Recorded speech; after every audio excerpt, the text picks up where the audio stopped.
Bonjour les amis, et bienvenue sur la chaîne du Griff Detective. Aujourd'hui, je me trouve à la cathédrale de Clonfert, située à 60 km à l'est de Galway, en Irlande.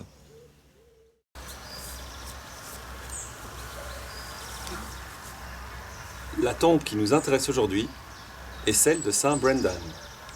Brendan, fils de Finlúc et de Cara, naît vers 484 à Tralee, dans le comté de Kerry, dans le sud-ouest de l'Irlande. Enfant, il est confié aux moines pour son éducation religieuse. Une fois adulte, Brendan est ordonné prêtre à l'âge de 26 ans. Il commence alors une série de voyages dans l'ouest de l'Irlande, dans le sud de l'Écosse, au Pays de Galles, en Bretagne, fondant çà et là des monastères ou des embryons de monastères. Entre 512 et 530 de notre ère, il prend une nouvelle fois la mer pour son voyage le plus connu. Ce voyage très célèbre est relaté dans un manuscrit écrit près de 400 ans plus tard, le Navigatio Sancti Brendani Abbatis, le voyage de l'abbé Saint Brendan. Ce texte explique la chose suivante.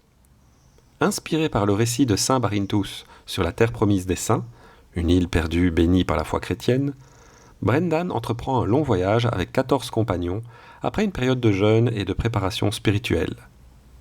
Durant 7 années, il parcourt les mers, visitant des îles étranges, certaines habitées par des moines silencieux, d'autres peuplées d'animaux merveilleux. Après de multiples péripéties, où les compagnons découvrent des terres volcaniques, qui rappellent d'ailleurs l'Islande, et pris même sur le dos d'un gigantesque poisson qu'ils prennent d'abord pour une île, ils finissent par atteindre la terre promise où ils sont brièvement accueillis. Émerveillés par leur découverte, ils retournent finalement en Irlande, remplis de joie. On est ici clairement dans un récit spirituel, tissé d'allégories et de symboles. Il ne s'agit pas d'un journal de bord, mais d'une aventure destinée à inspirer les moines du 8e siècle. Et pourtant, derrière le côté merveilleux, il y a quelque chose qui intrigue. Depuis le XXe siècle, plusieurs chercheurs se sont demandé si ce récit n'aurait pas conservé des souvenirs réels de navigation en Atlantique Nord. Les Irlandais du VIe siècle naviguaient déjà vers les îles Hébrides, les Féroé et peut-être même l'Islande. Alors, un doute s'installe. Cette terre promise des saints pourrait-elle être le continent américain ? Brendan aurait-il traversé l'océan Atlantique ? Alors, sur le plan historique et archéologique, il n'existe aucune preuve que Brendan ait réellement atteint l'Amérique vers 530 de notre ère. Mais un tel voyage était-il réellement possible à l'époque ?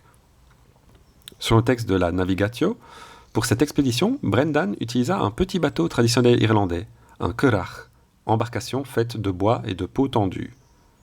Alors, dans les années 1970, l'explorateur britannique Timothy Severin décide de construire un bateau identique. Le 17 mai 1976, Tim Severin et 3 autres de ses compagnons quittent la péninsule de Dingle, en Irlande, à bord de leur currach. Et 13 mois plus tard, le 26 juin 1977,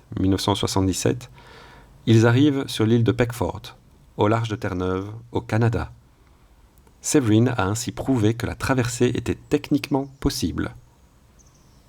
Pour revenir à Brendan, après son voyage légendaire, il continue son œuvre. Il passe les décennies 540 à 570, 570, à enseigner la foi chrétienne et à fonder des monastères, dont, vers 557, le monastère de Clonfert, dont il deviendra l'abbé. Il meurt vers 577-577 à Anardown, alors qu'il était en visite chez sa sœur Briga.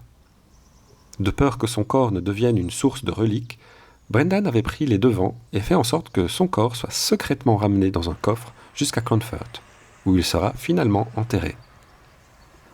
Canonisé en 1284, sa fête patronale tombe le 16 mai, son histoire a fasciné et continue à fasciner. Ainsi, sur la péninsule de Dingle, la crique où il aurait quitté l'Irlande pour son voyage légendaire porte son nom, Brendan Creek.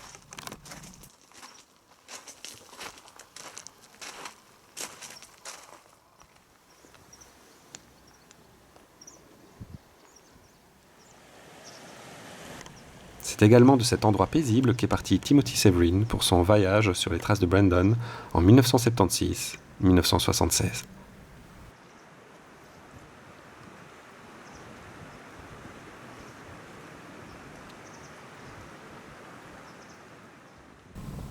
En 1477, un peu plus au nord de la péninsule de Dingle, à Galway, le jeune Christophe Colomb, alors âgé de 26 ans, se promène sur la plage et acquiert à cet endroit la certitude de l'existence d'une terre par-delà l'océan Atlantique. Selon certains, il aurait vu des fruits inconnus en Europe et transportés par les courants marins. Selon d'autres, il aurait vu un kayak contenant les corps de 2 étrangers décédés, probablement des Inuits. L'histoire de Saint Brendan était sans doute connue de Colomb. Elle l'a peut-être également inspiré pour son propre voyage. La question reste encore ouverte aujourd'hui. Brendan a-t-il été le premier Européen en Amérique ?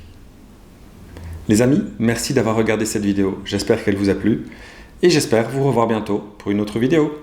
Au revoir.